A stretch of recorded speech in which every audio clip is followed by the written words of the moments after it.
kind of in the spirit of this whole thing, we are recording. We're doing something new, so I'm going to do the super professional thing and clap to sync the audio. Don't be shocked. All right. Hopefully the mic and that will be on the same wavelength now. Okay, so it's great to be here again. Thanks to Seppi for setting this up. Thanks to La Piscine, as usual, for hosting us. I am very happy to be here. Many of you know I'm Daniel Welsh.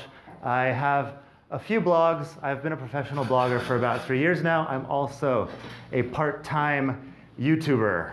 YouTube is a lot of fun. We're going to talk about building your brand, which could be a corporate brand, but it could also be a personal brand through YouTube.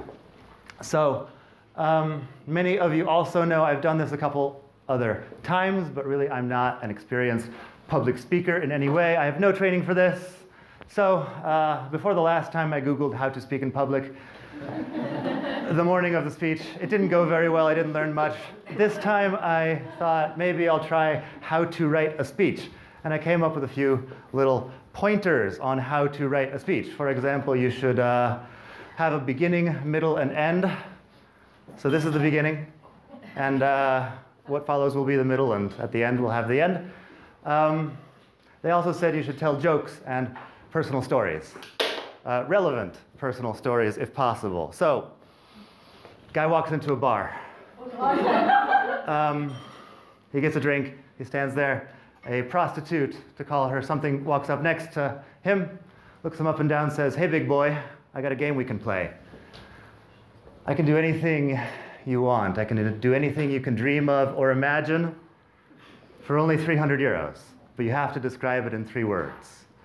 The guy says, all right, he pulls 300 euros out, slaps it down on the bar, says, paint my house. That went okay. So a personal story. When I was about 14 or 15 or 13 or something, we had career day at school. This is about what do you want to be when you grow up. Career day, this was before the internet, basically. Sounds strange to say now, but you know, before the internet, we were still out walking around and going to middle school and stuff.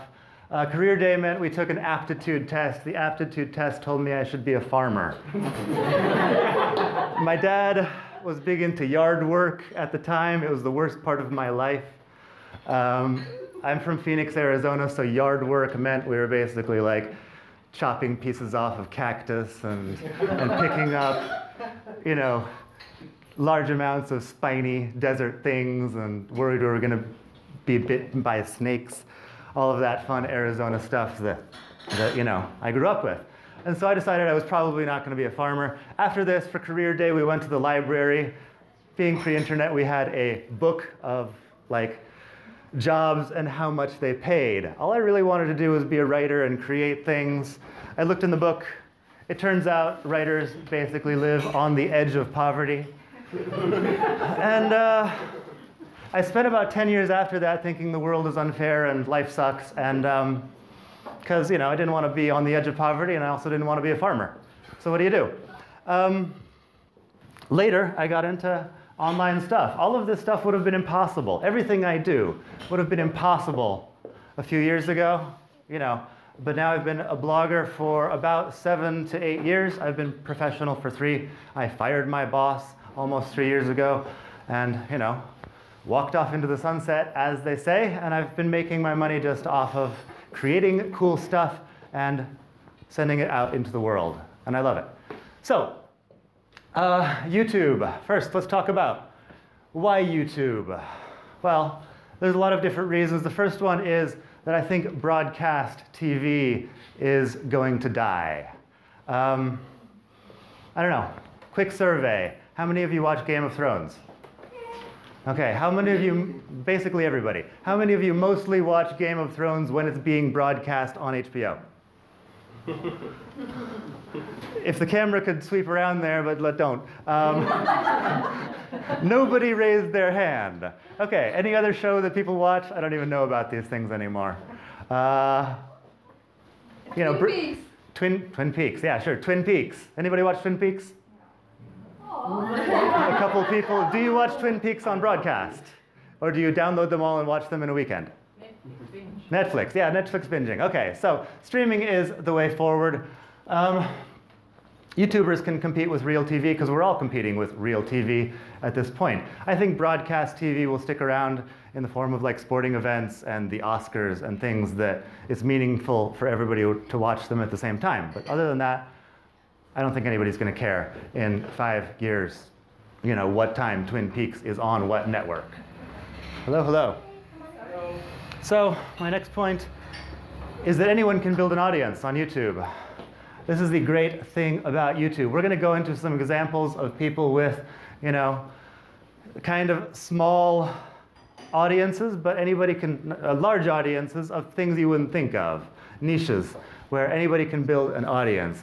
We're going to talk about how you don't necessarily need to be incredibly attractive or charismatic or, you know, have a contract from NBC to be on YouTube. If you are incredibly attractive and charismatic, it could be a bonus, but it's absolutely not necessary. So another reason why YouTube is a great idea.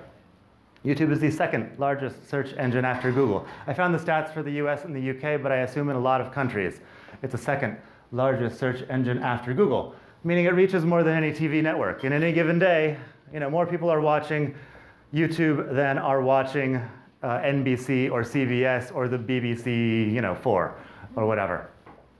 So it's a great search engine to be on for, you know, things that people might be looking for content about your niche. Whatever your niche is, there's somebody out there who's on YouTube and wants to find out more about it and will be willing to sit through your video.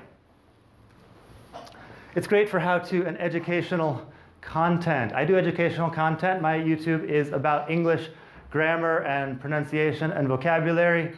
There's lots of people who get on YouTube looking for, you know, how to pronounce things in English. This is how I make a large part of my living.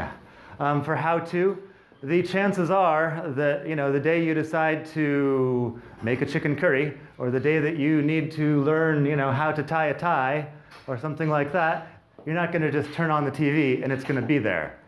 But on YouTube, you get on and you can find, you know, 25 different chicken curry recipes and 25 different ways to tie a tie in a half second. So that's the great thing for how-to stuff, that it's right there when people need to know. This is also good for marketing.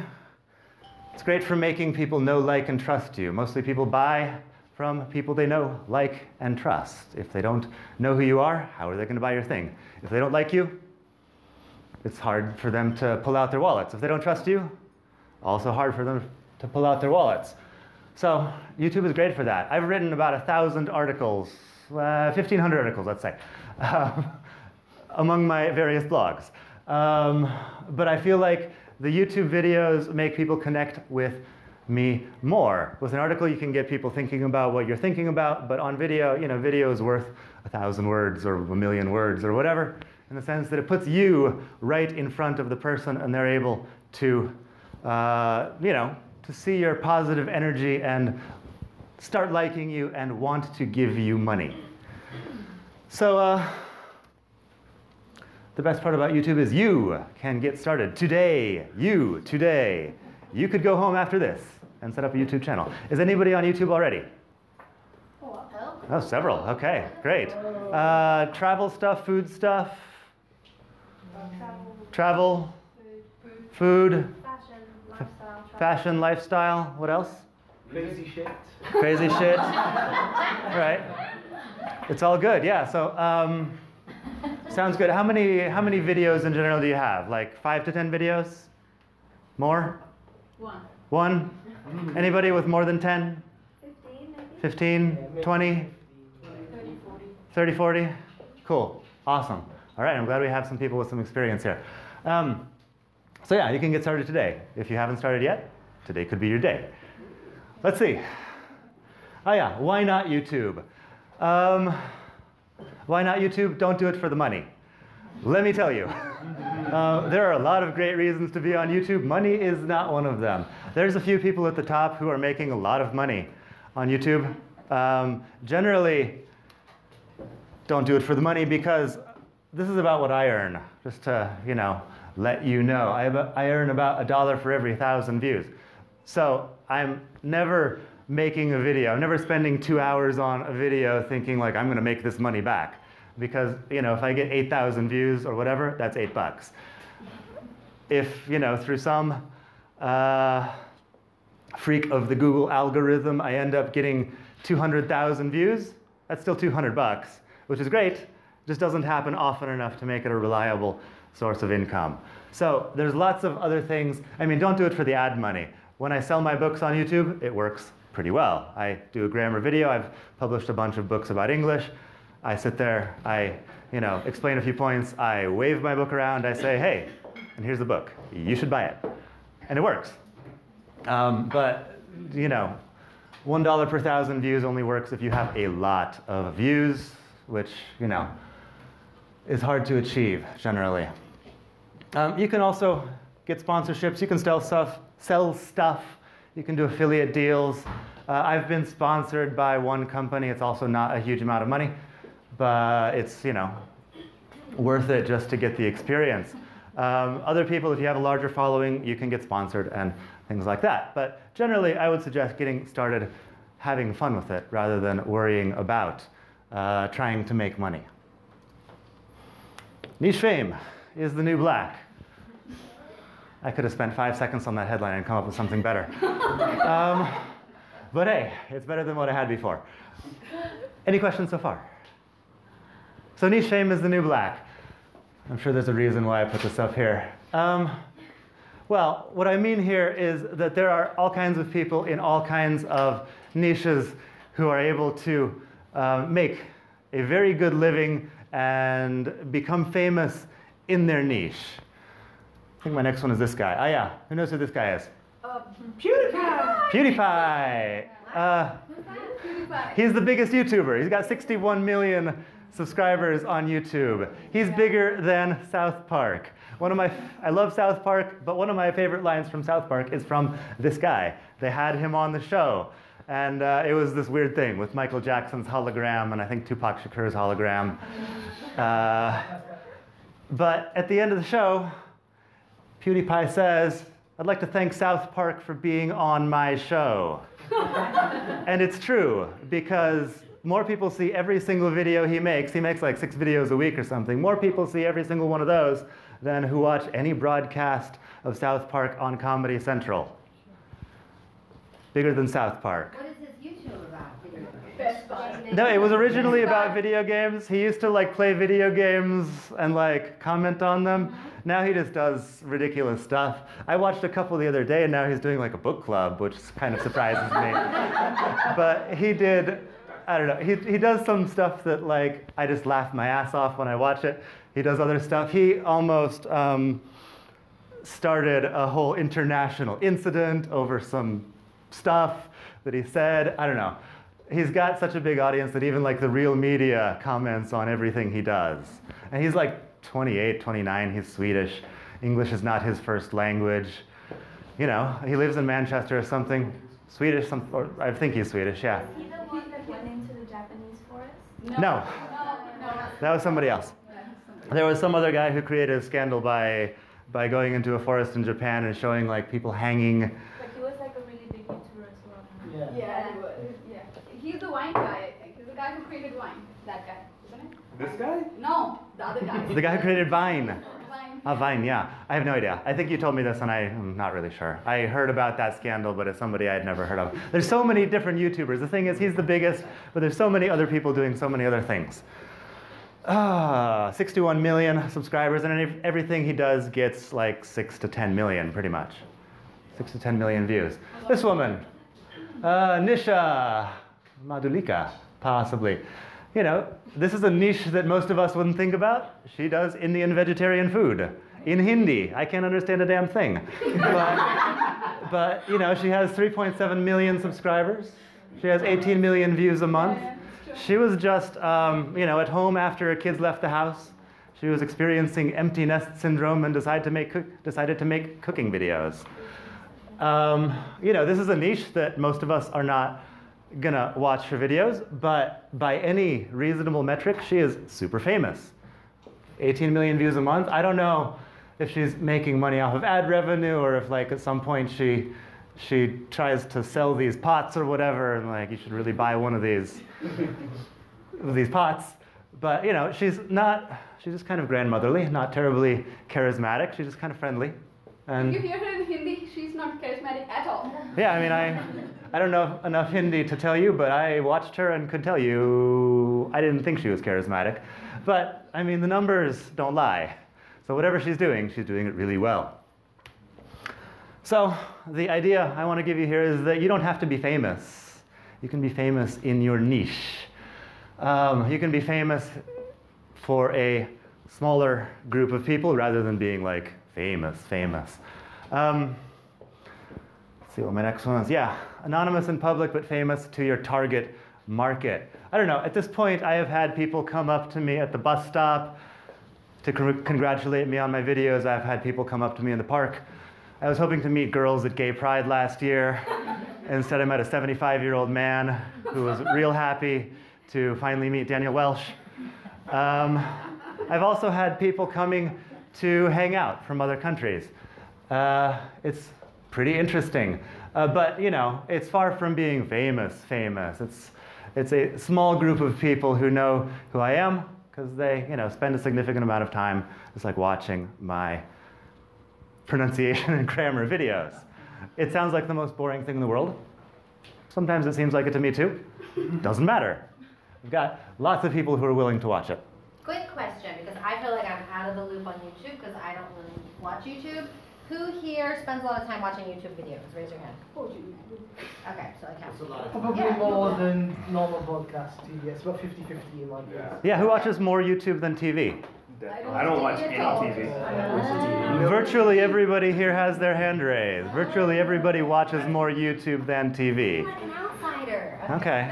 You probably watch more than you realize. Yeah, the average person apparently watches like more YouTube. Like every person in the world watches an hour and a half of YouTube every day. Interesting. Good times. This guy, Scott Rea or Scott Ree or Scott Ria or whatever, he's my dad's favorite YouTuber. He's a butcher. As far as I know, he's the world's most famous butcher, but I could be wrong because there could be some other butcher with, you know, 10 times more subscribers.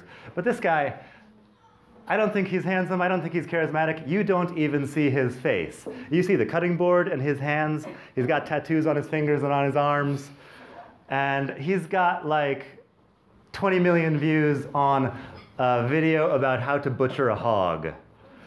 Oh. Which, I'm sure it's gruesome. I didn't watch it because, I mean, but the interesting thing is, I seriously doubt that there are 20 million people who really needed to know how to butcher a hog today and like got on YouTube to find out. Probably for some bizarre reason, you know, 20 million people are willing to watch a video of him butchering a hog, I don't know, during their satanic rituals or whatever. But you know, he's got 207,000 subscribers, and you don't even see his face most of the time. You just see his hands and the cutting board and what he's doing to the meat. He does cooking too, so he's not just like butchering, but he's making very meat-heavy, not plant-based food.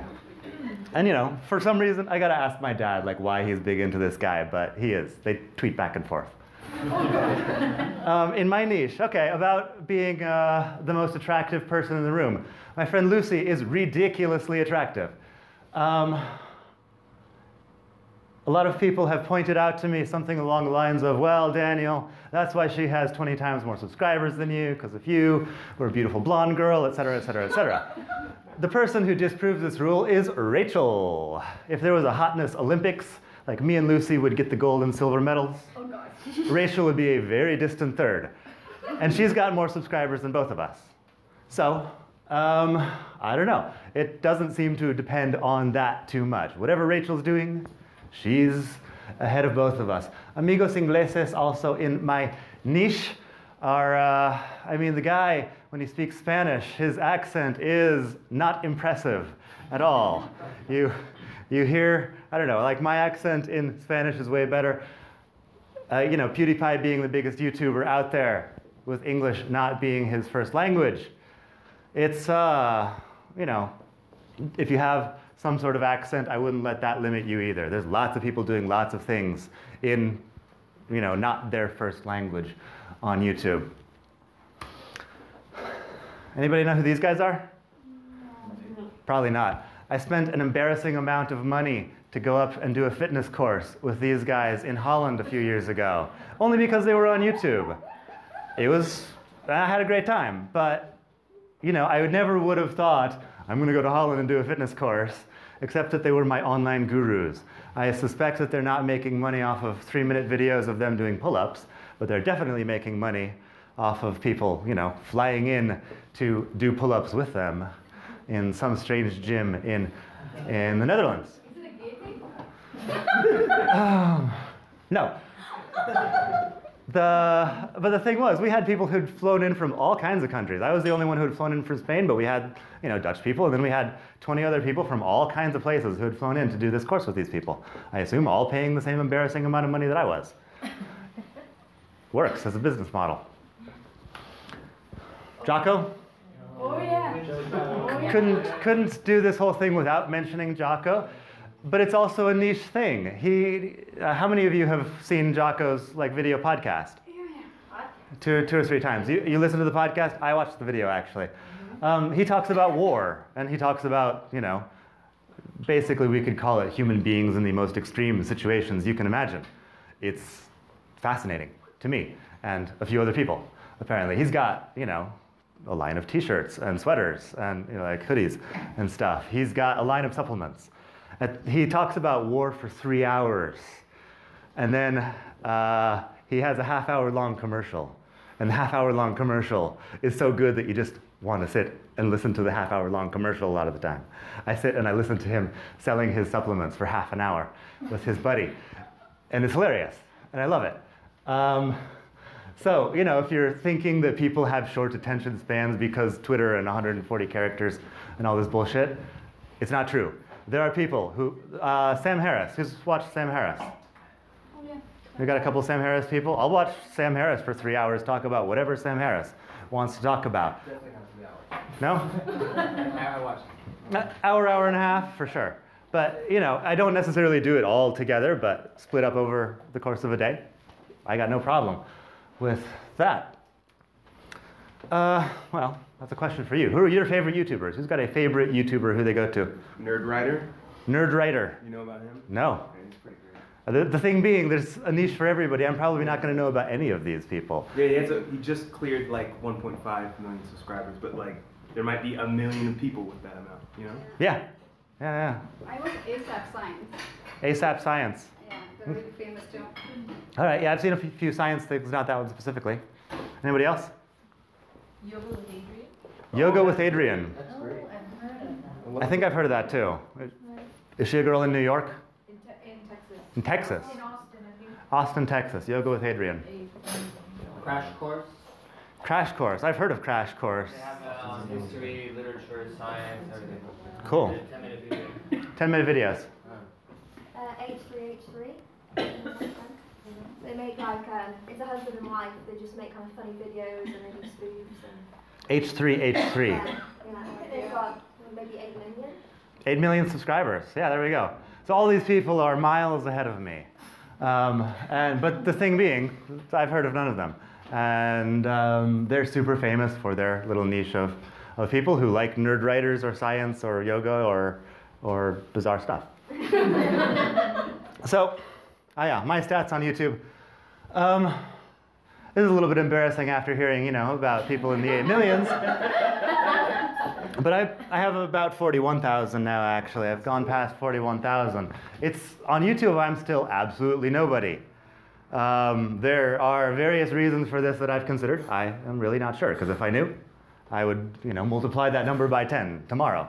But yeah, it's still enough, to fill up a stadium, a pretty large stadium, with that many people. If I was able to sell tickets to all of those people to come see me talk, I would have no financial problems ever.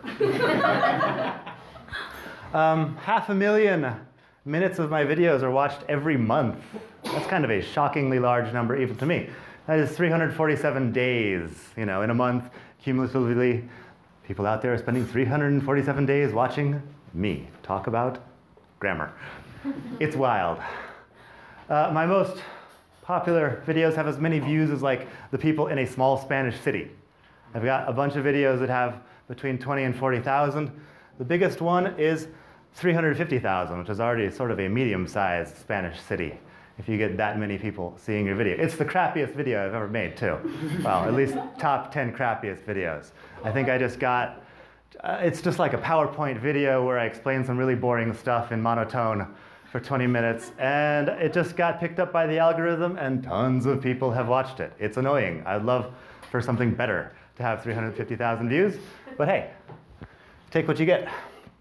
And yeah, I was talking about this earlier. People want to hang out with me. People come and they're in Madrid. Last time it was a guy from Argentina who makes industrial-sized popcorn poppers, and he was explaining. He came with his wife, and they bought me a drink, and they were explaining that every Sunday morning in Buenos Aires, they sit down and watch my videos for a while. It was great, and it's just like being able to meet random popcorn popper dudes who I never would have seen otherwise. Also, there's this Mexican woman who was here for a few days on her tour of Europe and wanted to buy my books. I took her some books, I gave her some books, I sold her some books, she gave me money for the books, and she compared me to Paulo Coelho in my... Yeah, I record generally in Spanish. I do English and Spanish, but the emphasis is Spanish. Isaac, you also had a question? Yes. Could you elaborate on what you mean by the video just got picked up by the algorithm? It just sometimes happens. You put a bunch of videos out there, and for some reason, some of them become much more popular than others. Because the title and then just like SEO type of thing, where it just happens to answer a question that a lot of people were looking for. I wish I knew. I get better at it with time. I'm able to get a few thousand views on basically anything now, but for some reason, from a few thousand to 350,000, something happens that is a YouTube mystery. No, I think I read this article where they're talking that YouTube changes its algorithm every other day so that no one stays in top. Yeah. So that they don't want some 5 people to be the best YouTubers in the world. So they change all the algorithms depending upon the keywords you use or whatever. How many people just go on the channel and it just happens to be there? I mean, it can't be random. It's not exactly random, and I'll tell you a little bit about YouTube SEO later on. Okay.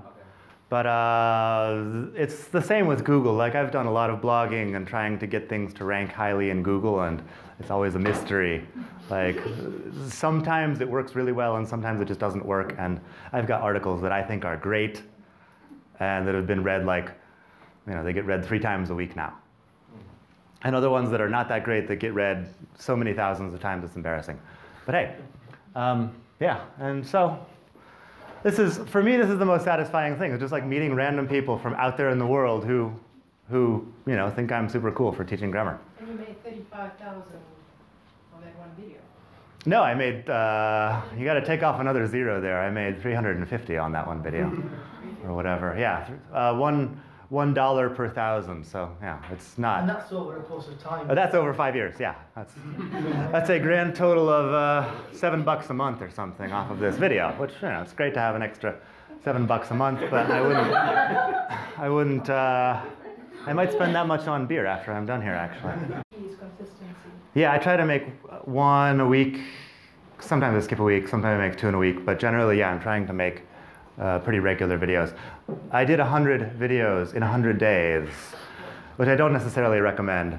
I was gonna I did a 30-day challenge with myself. I'm gonna make a video every day for 30 days. By the time I got to day 30, I felt like I was just, getting to the good part. So I went on. About day 80, I was already hating my life. And but I decided that 100 is such a nice round number that I went on to 100.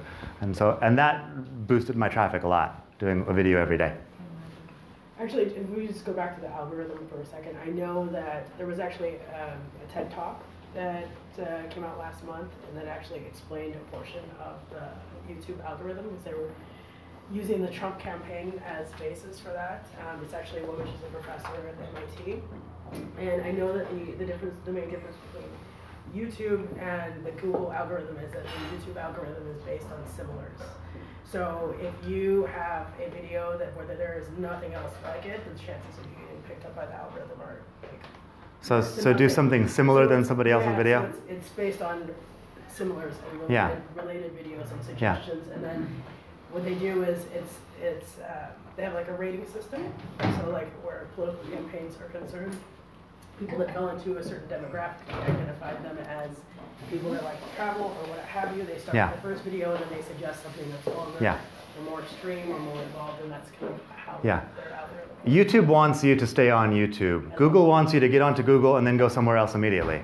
And they're not hoping you're going to like sit there and read search results all day. But YouTube wants to like hook you in, so they try to suggest something that is close to what they know you already like.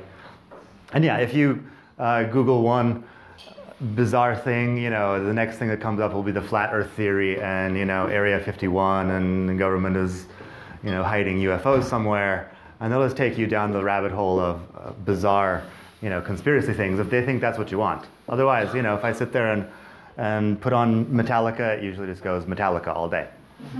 You know? Okay, so excuses. By the way, time, half hour. I'm at a half hour? I might be about halfway done. How much time do I have? You have a half hour left. Oh, a half hour? Oh, you have a half hour left, yeah. Oh, great. Sounds good. So, a lot of people give a lot of excuses for not getting on YouTube. Hello? Come in. Please, please. A lot of people give a lot of excuses for not getting on YouTube. I've got a few that I like a lot that I hear pretty regularly. I love this one. I don't want to make a YouTube video because I'm not sure I want to be famous yet. If people knew how hard it is to become famous, I think there's probably 1 or 2 people who have made one video and then become famous. And probably in that case, they're like famous for half a day. If something can go viral, but I would not worry about achieving such a high level of fame that you won't be able to go out of the house after making one YouTube video. Really, the chances are so close to 0, you can ignore it. I love this one too. Anybody a perfectionist? Oh, we got several perfectionists in here. Okay, so I'll be nice. But, you know, I'm a perfectionist. I can't bear to do anything if it's not going to be perfect and loved by everyone universally. The problem with that sort of logic is there's nothing that's perfect and loved by anyone universally. Like Dostoevsky back in the day when he was writing Crime and Punishment, or the Brothers Karamazov, I'm sure there were critics who were like, Dostoevsky sucks. What happened to, you know, when we had good authors in Russia? And now he's super famous and well respected by basically everyone. You know, as a writer, I think more about this. Moby Dick completely ruined Herman Melville's life.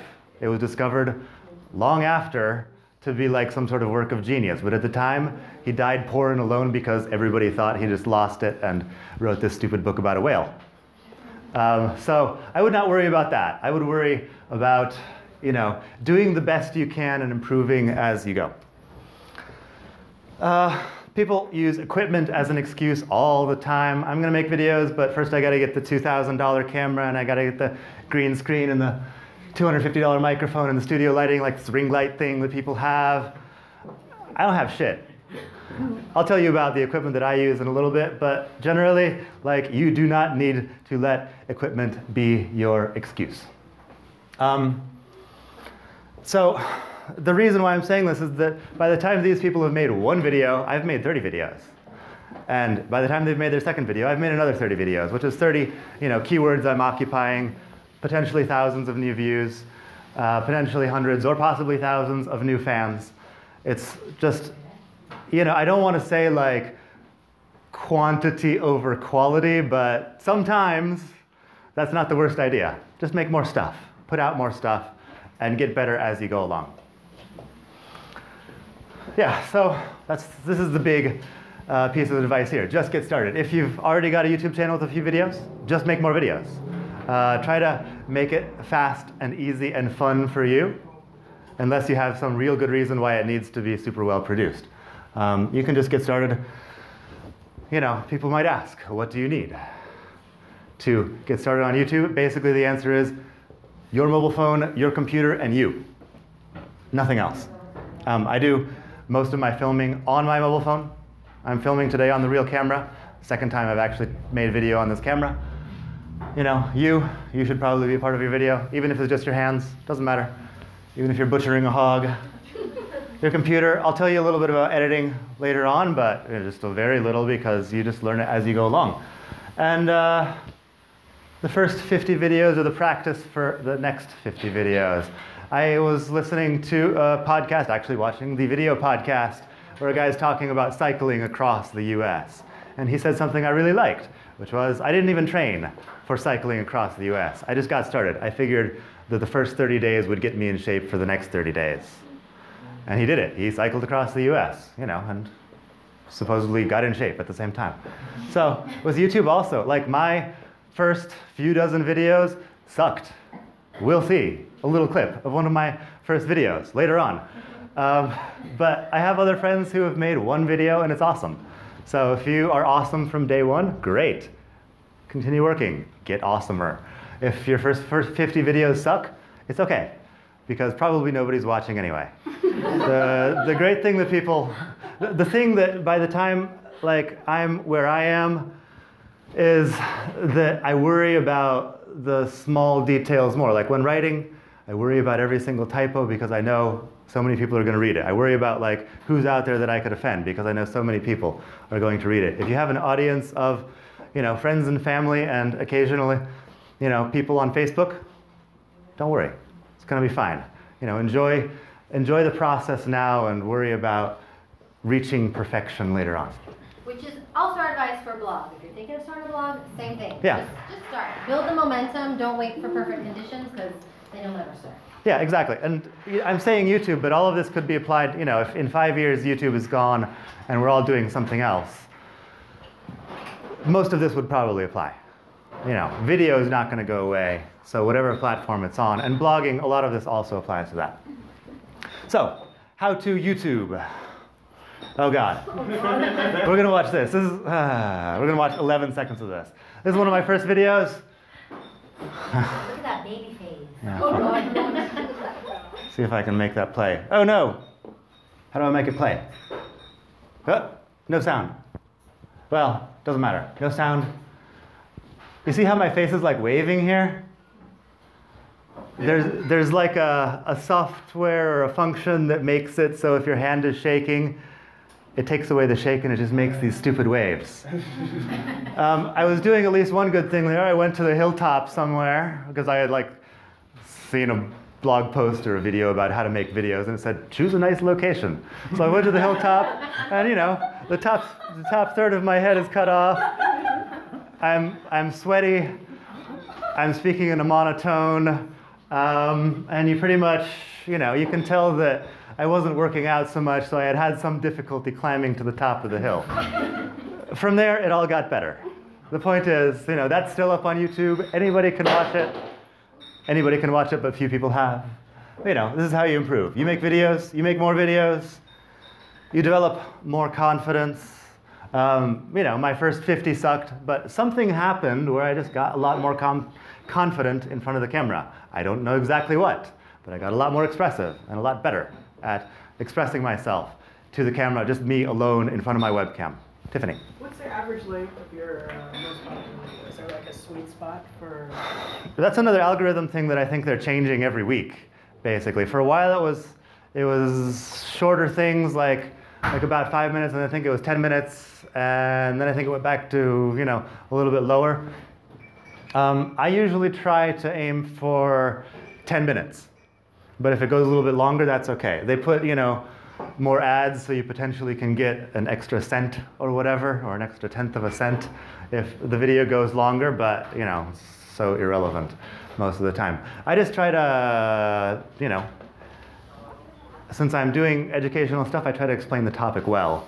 And if that takes 6 minutes or 18 minutes, then I just upload what I have. So yeah, you make more videos, you develop more confidence, you get feedback as you're growing the audience. You know, your audience will tell you what they like, what they don't like, and you can, you know, you can grow from there. Cameras. Use what you got. We talked about this before. You know, I've got this slightly nice camera over here, but it's, you know, I didn't want to talk about cameras because I'm sure at least 10 of you know way more about cameras than I do. So, you know, this is the Sony something. But mostly I just use my webcam or I use my mobile, just kind of held out here like this. It's super cheap, you know. But somebody told me once, it's reality style. It's okay. And I've just adopted that. And you know, when people tell me like, Daniel, you need to get a tripod, and you know, some nice lighting and those reflectors, and you know, I'm just like, I'm going to go to the park with a tripod and a big reflector and just sit there talking about grammar on a bench. So I say, nope, reality style. I'm sorry. Just use what you got. This is why we edit. So YouTube SEO is a little bit more of a mystery than regular Google SEO, but there are a few things you can keep in mind. Something that most people need to do more on their blog also is don't think about what you want to write. Think about what people want to read. Who is your audience? What are they looking for? What do people get onto YouTube looking for? You know, there's some things that YouTube is really good for. There's other things that it's probably not. Like if you just have a commercial for your company, people are not looking for reasons to drink Coca-Cola or whatever on YouTube. But they are looking for a lot of how-to, educational, entertainment, all kinds of stuff that they could be looking for on YouTube. But you know, I don't even do serious keyword research. Maybe I should, but most of the things I do are just such small amounts of traffic on these keywords that what I do is I think what question people are asking themselves. I put that question into YouTube. I see what the competition is on the videos, and I decide if it's worth, you know, spending a couple hours on making a video. That's the same thing I do with blog posts for the most part. Listen to what, you know, I have a Facebook group with English students, people who want to learn English. I, you know, see what questions they're asking. I think, oh, that's a good question. Let me answer it on YouTube if there's, you know, if there's actually people looking for it. What you were saying now, this is something that I've always wondered. If you say I go and put in YouTube and I search, it's a topic that other people are looking for as well. Are you then looking for a video that is popular? You make the same kind of video, or a video that is not popular and that you will be able to get the views on it? You prefer what she was saying previously, a video that the kind of topic that was spoken about before. I think it's better generally to do something that already exists out there. It's pretty rare that you're going to come up with some great idea that nobody's thought of before. Because how I see it, then how are you going to list if there are so many people that have made a similar video? I've managed to rank using things that I'm about to tell you here. You know, at least to rank in the top 10 or the top 20 on the YouTube search. Actually, there's something I didn't mention. I have a Chrome extension or whatever they call them. It's called TubeBuddy. It's free, at least in the normal version. And it will tell you about the keywords. You can do keyword research with that, where it'll tell you the search volume for the keyword and the competition for the keyword. And between those two factors, TubeBuddy. Between those, tube as in YouTube, buddy as in friend. TubeBuddy. And I like it a lot because, yeah, it'll give me a ranking. It's, you know, a ranking of 30% or 40% or 70% based on like the competition and the whatever else, the popularity of the search term. And that will give you some idea about whether it's worth making or not. If the competition is super high, you know, you might just want to work on something else. And the algorithms also are becoming more intelligent, so it doesn't have to be the exact keyword always. It's the same was with Google. I wrote an article today about Spanish classes, but you know, Google understands at this point that Spanish classes, Spanish courses, and Spanish lessons are all the same thing. So don't obsess too much over finding the exact keyword. But give it a try. A compelling title always helps. This also depends. You know, if you're doing how to tie a tie, then your title should probably be how to tie a tie. You know, okay, yeah, how to tie a tie, best tie-tying video for 2018, or whatever. There's other things you can do in there to make it a little bit more compelling, but you know, if it's strictly informational, keep your title informational. The guy we saw at the beginning, PewDiePie, does a lot of clickbaity type stuff. He's like, I'm quitting YouTube, or whatever. And I'll watch it if I think he's going to quit YouTube. I want to know why. And, you know, is PewDiePie secretly an alien? I don't usually watch those. But when he says he's quitting YouTube, I do watch. But yeah, try to make it compelling. In whatever sense compelling works for your type of video. Keywords, you know, basically the advice is have your keywords in the title, have your keywords in the description. also have your keywords in the tags. If you've never uploaded a video to YouTube, you might not know, but there's like a tag function where you can stick. The recommendation these days, which also could change by next week, is that you use just 2 or 3 tags. Yeah, I use about 3 or 4 and it seems pretty successful. So use the keywords and variations on them as the tags, basically. That's the tags, the description. Yeah, so your keyword should be in the title, the tags, and the description. Possibly variations of them. But there's not a lot. Like back in the day, they were telling you should write a whole like blog post inside the description. I don't think that's something people are doing anymore because so many people do really well with just like 1 sentence in the description and then the link to their affiliate thing. So yeah, I wouldn't obsess over the description. Thumbnails that compel them to click. This is a big one, you know, because you have a lot of things in the search. Let me show you one that I did.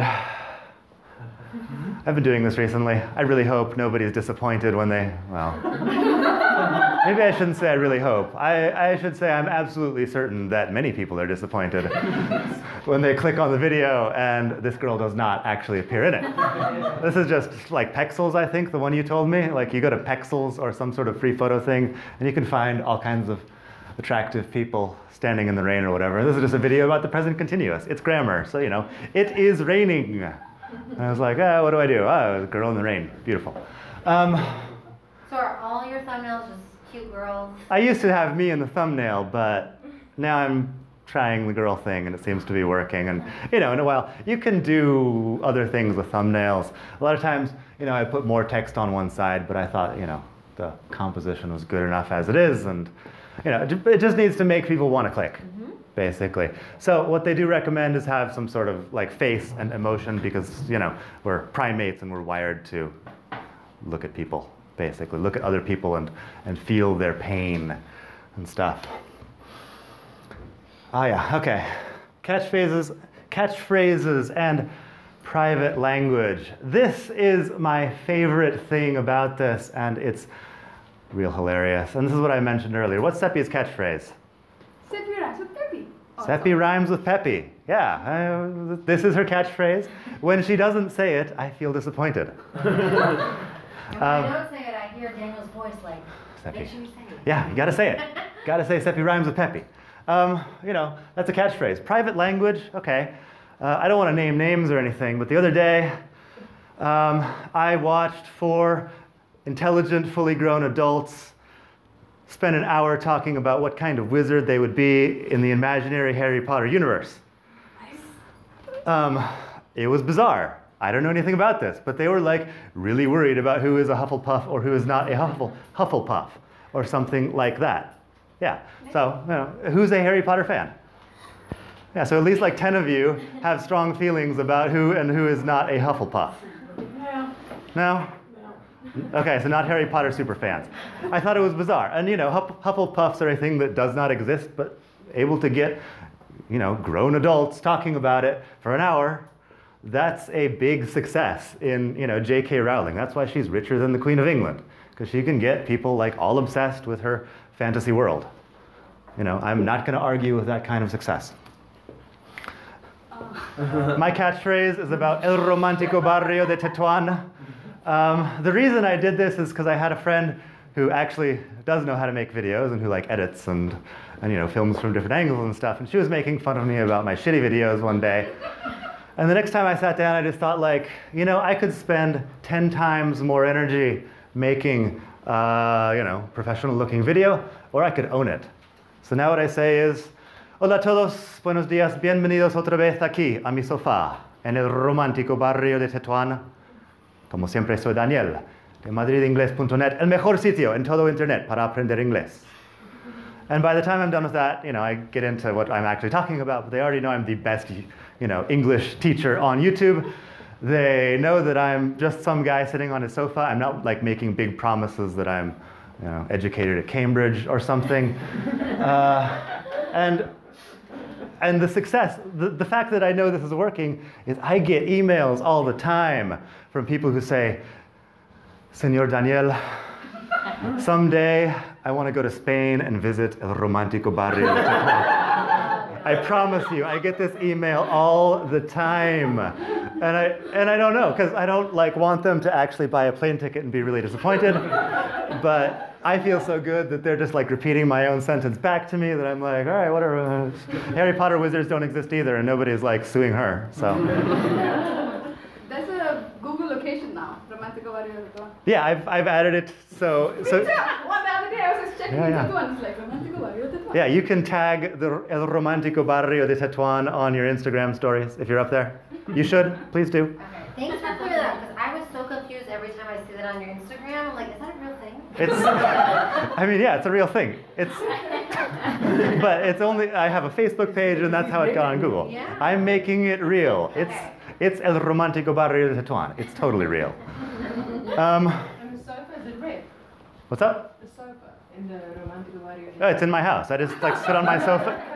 What color is it? Blue. Oh. Yeah, blue sofa. Sometimes I make videos at other people's houses on their sofa because I'm just like over there and you know, people comment that I'm not on my sofa. Also, I'm on somebody else's sofa. 7 minutes. I can do this. Brofist mean anything to anybody?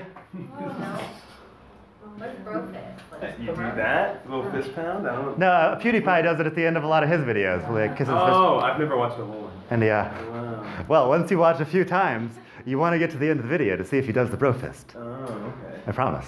That's the bro fist. Yeah, it's just like he fist bumps the camera, basically. And, you know, it's charming. I'm sure PewDiePie has a bunch of things that he does. And I haven't been watching him much lately, but he's got several different, like, inside jokes. Oh, yeah. I'll get to that in a minute. I got questions for a couple of you. Simultaneous sip. Oh, yeah, okay. So I watch a guy on Periscope, not even YouTube, but he does live videos on Periscope. And it's, you know, he's drinking coffee, and he says at the beginning of the video, well, once everybody's here, we'll do our simultaneous sip. And I promise you, I like rush out to the kitchen to get some coffee so I can do the simultaneous sip with this guy on Periscope. What is Periscope? It's like live streaming video that's not YouTube. I don't even know. I only watch this guy on Periscope. Yeah, I open up Periscope just for this guy, and I do the simultaneous sip with him. And I don't know, feels good. Oh yeah, these guys who I spent an embarrassing amount of money to go up and see. You'll see, this is not genius. But at the beginning of the video, the guy is like, hey, hey, hey, I'm Al Cavadlo, coming to you from Tompkins Square Park in New York City. And then he goes into his 3-minute like pull-up thing or whatever. And at the end, he just snaps his finger, says, I'm Al Cavadlo, and we're working out. It's not like Nobel Prize stuff, but you see that it's like, you see it enough times and you just expect it, and it's part of the experience. It's part of the charm.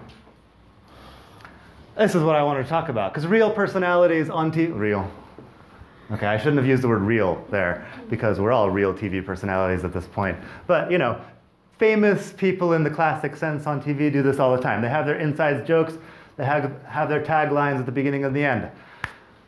John Oliver has an inside joke about The Olsen twins. the Olsen twins. He says that there's one person that's going really fast.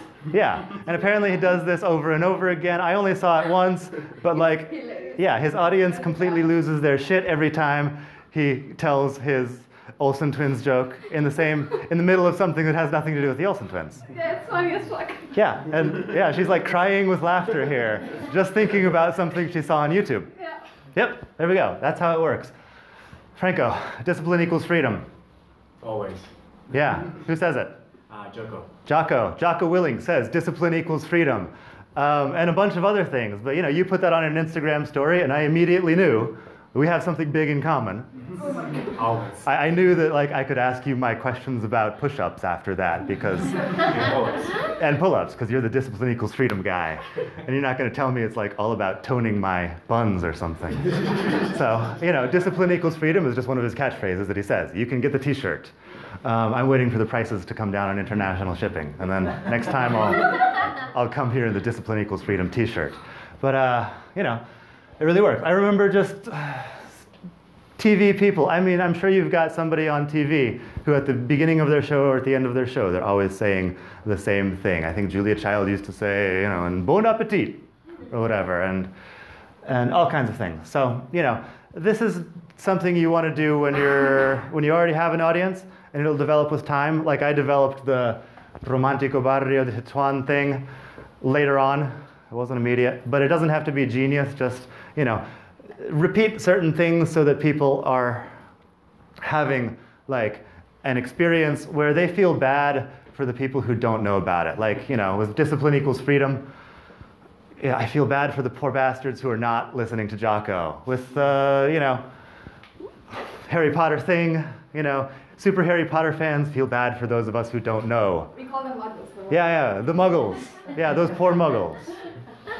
So yeah, about finishing up here. Oh, this is the end, yeah. We had a beginning, we had a middle.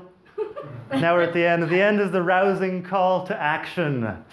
I just wanted to talk about how there is no like barrier to entry anymore. Every creative person, every interesting person, everybody with something to say should be online. On YouTube or not, but online and expressing themselves online. The technology is cheaper and better than ever. Like the level of digital video editing on iMovie is the kind of thing that when I was a teenager, only James Cameron could afford it. Now it's free. It's a free app on my computer, which, you know, costs what it costs, but it went way down from, you know, $15 million to free. So that's not an excuse anymore. Your mobile phone has, you know, megapixels and megapixels, which is good enough to get started. This has megapixels too, possibly more megapixels. You know, technology is getting cheaper and better. That's not an excuse. When I was growing up in Phoenix, I was pretty sure that nothing was ever going to happen in Phoenix because nobody interesting had ever come from Phoenix. And this was going to be like the big trauma in my life is not being from New York or LA.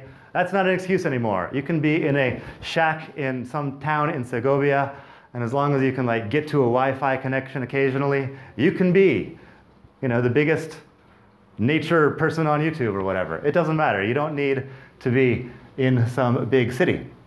The gatekeepers are dead and dying, and I'm happy about it.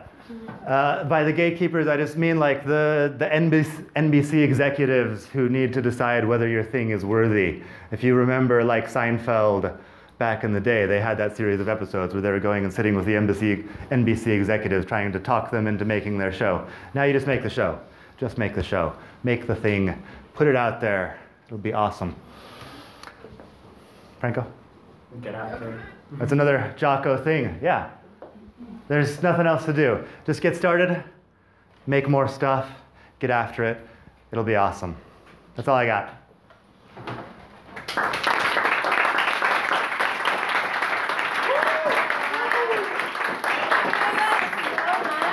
Thank you very much.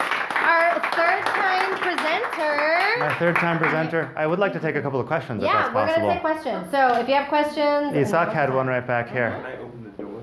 Yeah. Are you guys warm? It's pretty. Okay. I was wondering about that. Isak. Isaac, sorry. Tony Scott. Always pronouncing your name in Spanish. Why is it worth it to do this? I mean, you said like you don't really make much just by getting followers, so would you just... Well, for me, it supports my whole online business in the sense that I'm able to insert the videos on my website. I'm able to teach people a lot better through video. I'm able to sell my books on the videos. So it translates to some sort of... For me, it definitely does. I guess, you know, there's somebody out there who shouldn't be on YouTube. I don't want, you know, I don't want everybody to, you know, waste their time on YouTube. But for me, it definitely works. Also with the Google algorithm now, like time spent on page is a big thing. So you add the video to your blog. Maybe you've seen like some of these sort of spammy blogs where they just have 10 videos down at the bottom of the post. That's so that you'll sit there and watch 10 videos on their post, and it increases their SEO. I don't do that, but I at least, if I can put one video in there, instead of spending 2 minutes reading, somebody spends 10 minutes watching. You know, Google sees that and decides that I have higher quality content that is engaging. Right. Did that answer your question? Kind of. I mean, I guess it would be a long explanation of just like how having more followers in so many different ways can make some sort of revenue. Yeah, what I'm doing is I'm doing different platforms simultaneously. It all kinds of works together, which has taken me a while to achieve, but is achievable. Yeah. Do you have any tips for Instagram?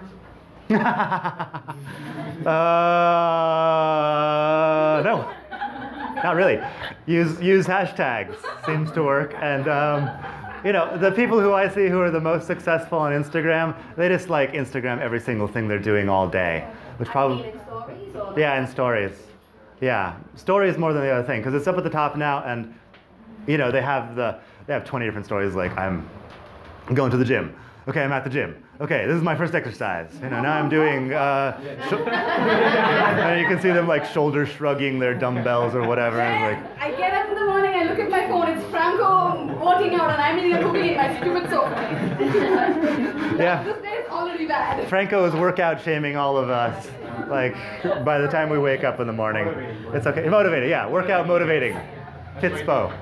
Yeah, no, I don't really know enough about Instagram. I've got 1,000 followers on Instagram, so we should probably get a real Instagrammer in here to talk about it. If anyone is about Instagram. If anybody's big on Instagram without buying bots. You Yeah. gotta have a lot of followers. Back it up. Followers, not bots. Yeah. More questions? Yeah, I have a question. So just a technical side. How do you, is it easy to upload a video? How do you do YouTube? Like if I record something on my phone, how do I get it on YouTube? You, I mean, I have the chip in my phone. I take the chip out, I plug it into my computer. Mm-hmm. I edit it a little bit. What do you mean the chip?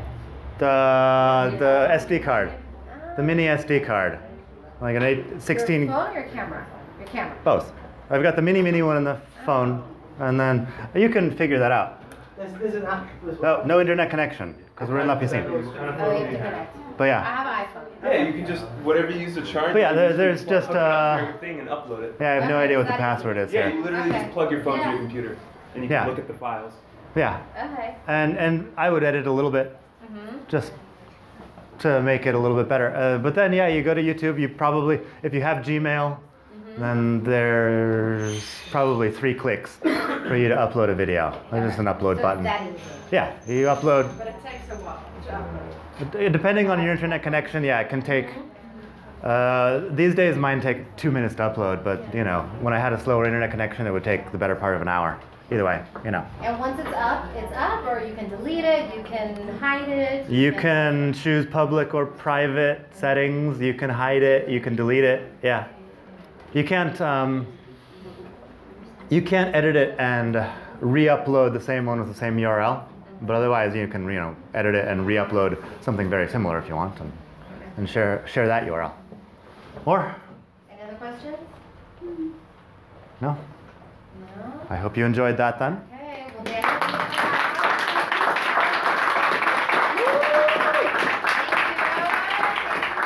Thank you so much.